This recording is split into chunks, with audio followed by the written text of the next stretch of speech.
Okay, welcome back to episode 27 of Three Questions Podcast. My name is Cam. Today, I have our second guest ever. This is Howie Hecht, principal at Ad Sciences in Boston, Massachusetts. I've known Howie for a long time. Great friend. We've gone to a Celtics game together. We've met numerous times over the years. And of course, the first 50 episodes of Three Questions Podcast is being brought to you by Ad Sciences.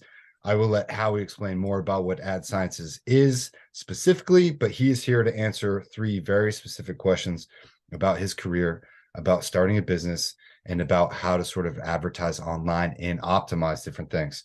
Howie, how are you? I'm doing great, Cam. Thanks so much for having me today. My pleasure. Honestly, it's great. I want to get more guests on the podcast. I just had a load of new questions coming in from people that are listening. A lot of them are my clients, and hopefully we can sort of bring more experts and professionals to help people sort of better their businesses and their lives. I just want to help people make more money and get them to do the things that they want to do most in life. And I know you've been a huge advocate of that too. You have a growing family, you have a growing business. Why don't you tell everybody a little bit a background and about what it is that you do on your day-to-day right now? Yeah, sure. Thanks, Cam. So Ad Sciences is a service that my company Apponite offers. Ad Sciences is a data science approach to running successful ad campaigns. And what that's a lot of buzzwords. What that really means is running the best campaign possible, making data-driven decisions, testing what works when it comes to different ads and creative against different audiences, and learning from that and moving the budget to the things that work and doing that quickly, iterating on it, and constantly improving the results. In order to do that, you need to be able to measure how things are working, and you need to measure them with business metrics, not just advertising metrics like cost per click and click-through rate, but business metrics like what's your return on ad spend, what's your cost per new customer acquisition, what's the lifetime value, what's the net profit on an ad. And some of those are metrics that you can't get out of the advertising platforms natively. We've built that into our Ad Sciences platform, and we work directly with advertisers as well as agencies. All sorts of different ways to partner with us. That's awesome. And I know everybody who's listening to this podcast has seen things on Instagram or Facebook or TikTok or Twitter, right? And then we do the one click and then we're on some rabbit hole and we purchase things from China that show up, 21 to 28 days later in our mailbox.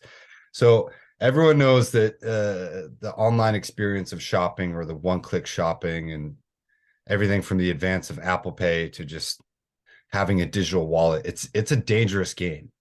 And for a long time, the e-commerce industry was not up to par with retail, even maybe 5-10 years ago. And now it's greatly exceeded that. I don't know the exact numbers, but you help businesses grow their e-commerce platforms, right? That's always what I've told clients. Yeah, we help both B2B as well as B2C businesses do more of what they need to do, which is sell more, sell it at a better return, or bring in more leads, bring in more high quality leads, not the time wasters, Mm-hmm. and grow their business, like you said. Cool. Well, I want to hop to the questions. If you don't hit on anything specific in the questions, I want you to tell exactly how people can get a hold of you at the end. And that way that they kind of leave this podcast with like, okay, I gotta talk to Howie. He's a smart guy. Are you ready? Because I'm gonna start my watch as soon as I ask the questions. Yeah, let's do it. Okay. So question number one, I want to know, Howie, what are the three main lessons that stick out from your life and your career thus far? Yeah, not exactly a toss up there. The first thing I would say is kind of exactly what you're doing right now, which is ask questions, ask more questions, and spend a lot of time listening.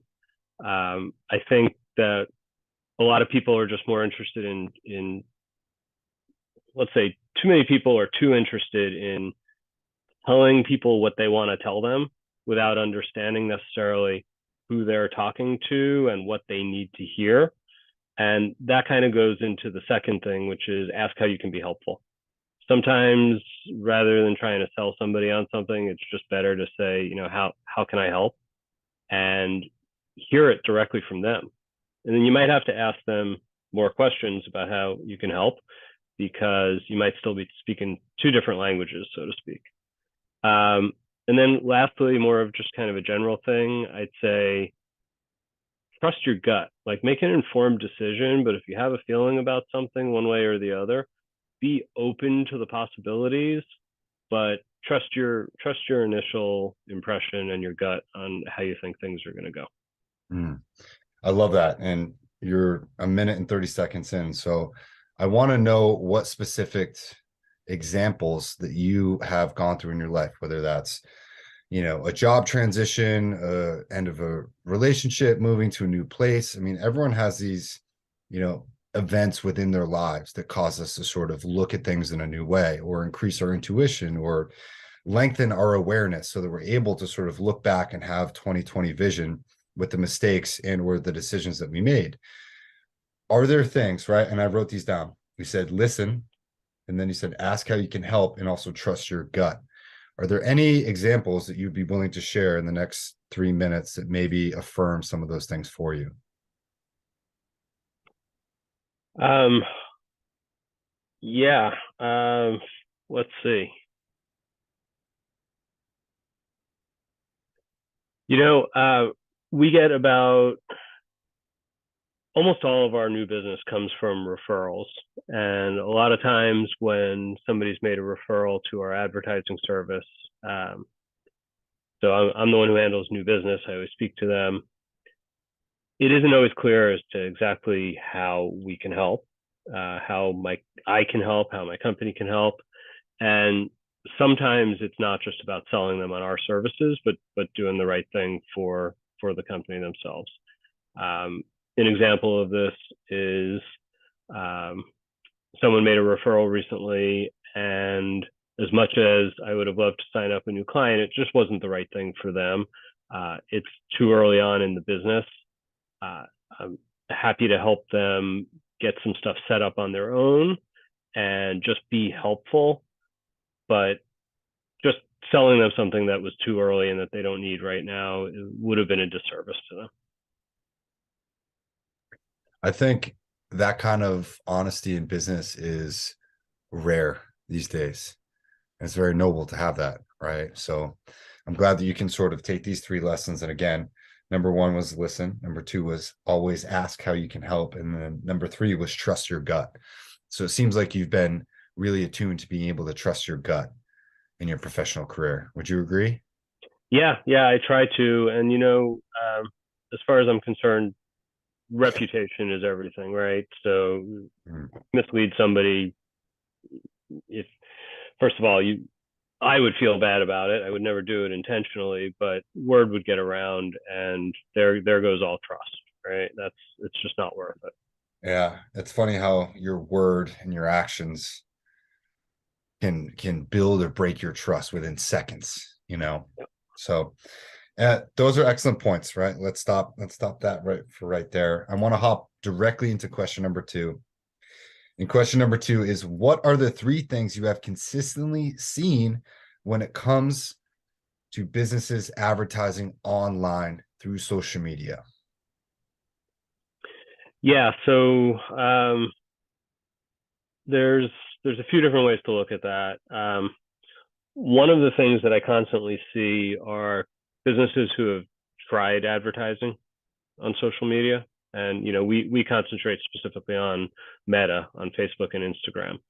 And one of the things that I see way too often is a company that's tried it, and they tried it using either a friend or a neighbor, or hired an agency, and it turned out that everything that was created wasn't in the company's accounts. And they just to put it in perspective, the company paid money to do some advertising, doesn't own the advertising account, doesn't own any of the results of that advertising, and doesn't own any of the data that came back to help them do advertising better the next time. Learn from every dollar. And the problem there is uh, you never want to start from scratch. When you're running an ad campaign, you want to do it in an informed way, and you want to learn from everything the company's done previously, even if you think you can do it better. You don't want to make any assumptions, and you don't want to fall into the same traps that a previous company may have fallen into.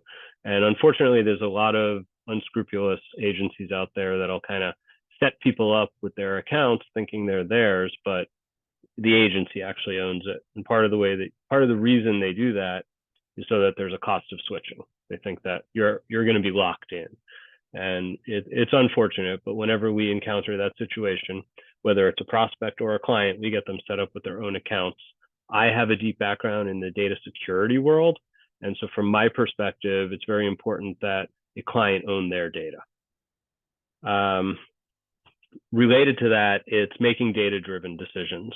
Once you start collecting data about, which ads are working better for which audiences, which is the key to how ad sciences works, what we do is we find the right match between creative and the audiences that we're targeting.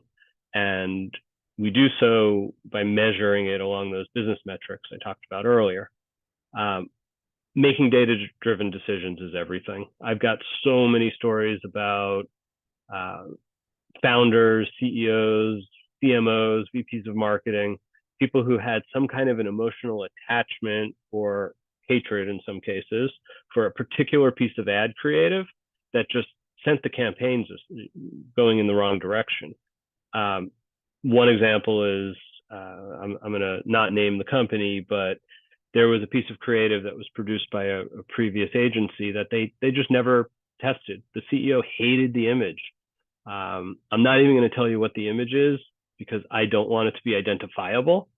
But the CEO hated the image so much that she prohibited the previous agency to run it.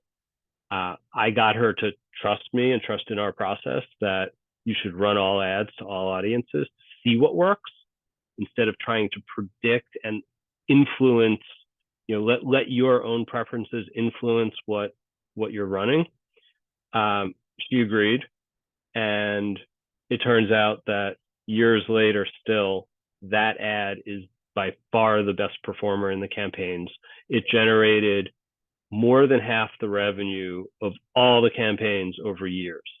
And she never would have run it because she didn't like it. What we did was we asked her enough questions so that she realized that it didn't necessarily matter if she liked it. It mattered if the consumer liked it and if her customer liked it. Now, I will say that the image was on brand. It represented the brand well. We'll never put something out there that's embarrassing, but it's all about testing it and seeing what works and not trying to introduce a bias on your own. The last thing I'll say is get started yesterday. If you're not already advertising online, if you've got a website or any kind of an online presence, you've got to at least get the infrastructure set up. The biggest part of an ad campaign that brings in the leads, brings in the sales, that's the retargeting part. What's retargeting? Retargeting is when everybody here has, I'm sure, experienced it. You've looked at a product on Amazon, on eBay, and then later that day, later in the week, you end up seeing a bunch of ads for that. That's retargeting. All of you could do that as well. All the listeners can do that with their businesses, with their sites. And I think it's all about the instrumentation, specifically the Facebook Pixel on the Facebook platform, as an example. Go ahead, Cam.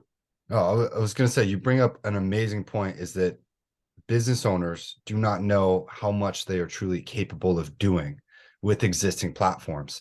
And I feel like that's why Ad Sciences is such a cool platform, because you say, hey, you actually have all the power to do this, but we've been doing this for so long that we can navigate you through this most efficiently so you're not wasting time. And I love that. I wrote that down. Learn from every dollar. Okay. Yeah, exactly. So and powerful. Cam, the example that I give related to, the retargeting, and I'll make it personal here, on the CK Collective site, as an example, Yeah. everybody who goes to the contact us page Yeah. but doesn't actually fill out the form, you can put an ad in front of them because they've shown intent. They've shown that they want to talk to you by going to that page. They Mhm. just haven't taken the next step of filling it out. You can run ads to everybody who went to that page saying, book a Yeah. time. Here's my calendar link. Book a time. Let's talk. Yeah, it's funny that you bring that up because that has been like I need to sit down and not have anything and anybody around for like 8 to 10 hours so that I can finalize all of the back end things before I can do that. And Well, my clients listening are probably laughing because the several different options that I have for coming on the podcast and getting coaching and CMO for hire, they're all three different platforms and they're all a mess. And I need to, yeah, but you know what? yeah, You're ahead of the curve because you've thrown it out there. Analysis paralysis is the worst thing. If yes. you've gotten over that hump by putting something out there already, so you're Mhm. well ahead of the curve. And let's schedule a time and figure out how to get you to the next level. That's not a problem at all. Yeah, all of my latest clients have all come to me from referrals. It's all just people talking to their friends, and I'm forever grateful for everyone out there involved and listening who's been a client or is going to be a client. But I want to hop to question number three before we get too carried away, and I'll give you the floor at the very end.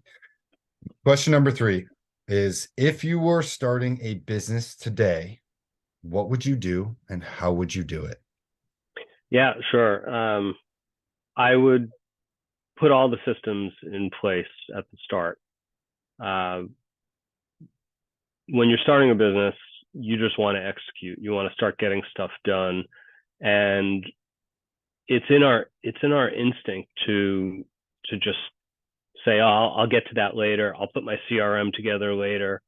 I'll get my ad campaign set up later. Do those things in advance. Those are the foundations for how you're going to run your business. Get them done in advance. Pick a CRM, get it set up, start collecting the data. Excuse me. Um, Put in place the infrastructure you need, when it comes to your website, everything. Get those systems put in place. That way, when you do have a client, you get that data in there. When you do have a referral, you get that in there, that you can start to run the machine that does things like drip marketing on the email side, for instance, and keeps people aware of what you're working on. Um, Both of our businesses are very driven from referrals. And I have found that the only way to actually get referrals is if you're actually top of mind. Uh, you need to keep in touch with people.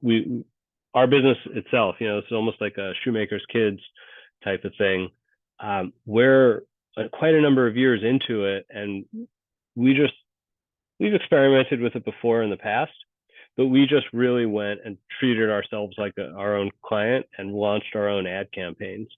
And in advance of doing that, we ran some email campaigns, and everybody's coming out of the woodwork now saying, that's right, I need to talk, or I have a colleague who needs to talk to you, or I have a friend who needs to talk to you. They need your help with the advertising. So getting those systems put in place and using them, it'll pay back in spades. It's worth the time. Again, another fantastic point is like sometimes you have got to be your own client, right? Like I started CK Collective when COVID happened and I got laid off, and I was like, wait, I can teach people marketing and advertising, but I never do any marketing and advertising for myself in my own Yep. business. I feel super called out and embarrassed to even like say that on a podcast, but Yeah, it's so true. How yeah. many? We're also interested in executing that we forget to take our own advice sometimes. Mhm.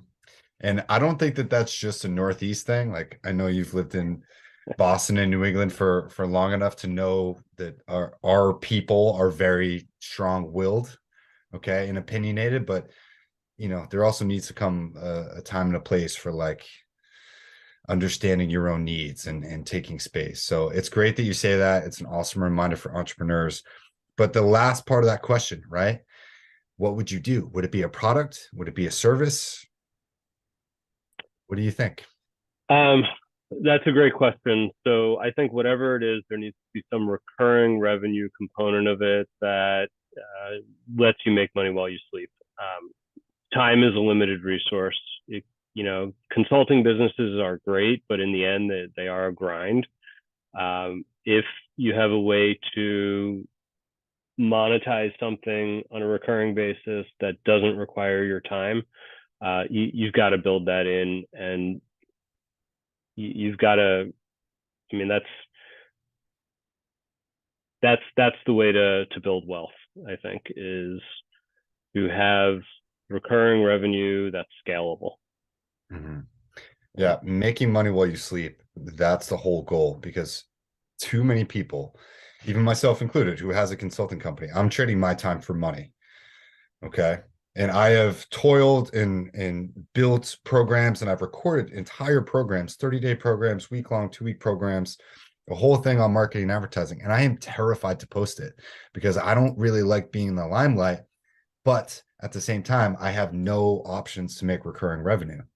Right. So that's a great reminder for myself and for a lot of other people out there. I know so many business owners that I work with, they are toiling away working 12, 16-hour days at their job, 6, 7 days a week, and they're just continuing to trade their time for money.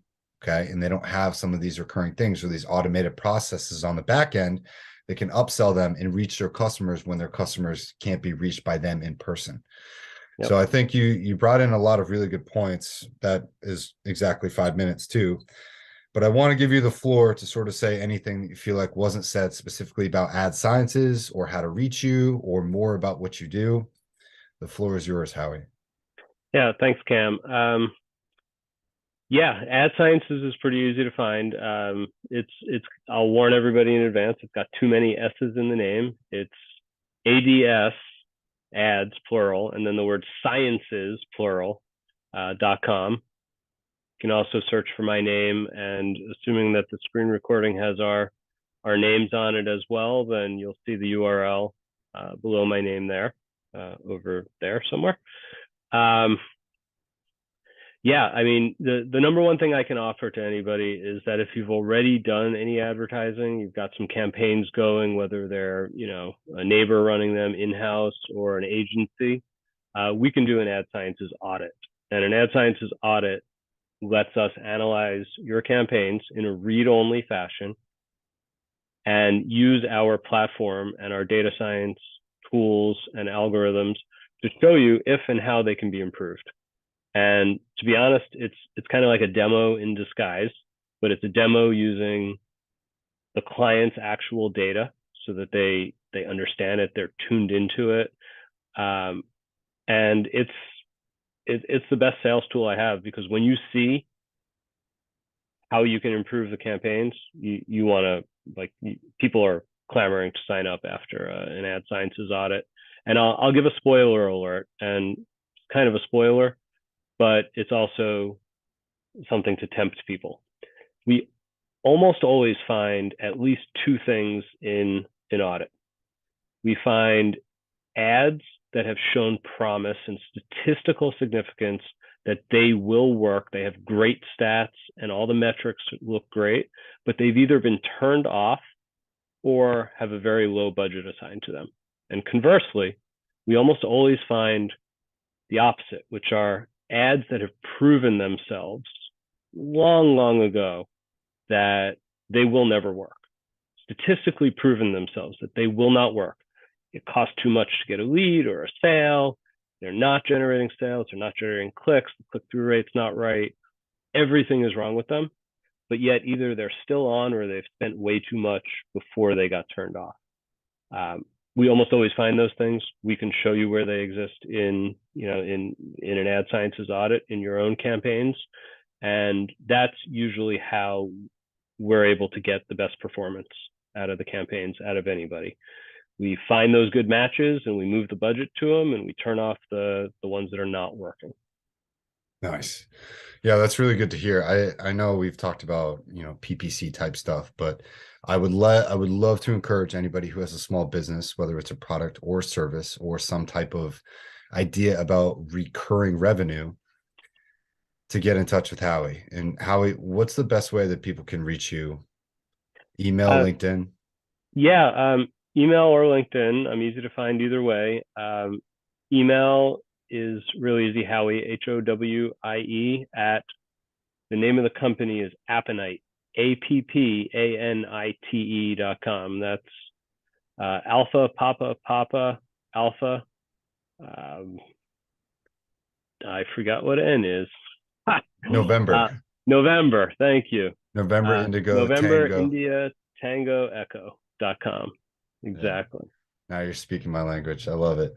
Yep. And Okay. I do want to say, anybody who heard about Ad Sciences on the podcast, please let me know. I'd love to send Cam a thank you whenever I hear anybody heard about me from him. Yeah, I mean, just seeing the few clients that I referred to you back in the day when I lived in Boston, how well they did and how much they raved about you just made me even more of a believer, right? Before the podcast recorded, we talked about reputation. And I feel like your reputation precedes you, because anyone that is like, hey, I want to sell on social media, I'm like, hey, I got a guy. And even if you and I haven't talked in years, I'm like, I got a guy. It's still that you're always top of mind for that. I don't have anybody else, and I'm not going to let anybody else on that list. So I really appreciate all the things that you do. And I hope a lot of people do come and find you very soon after listening to this. So we'll get you on again soon. But I just want to say thank you for your time this afternoon. And that's it for episode 27. Thank you, Cam. All right. See you.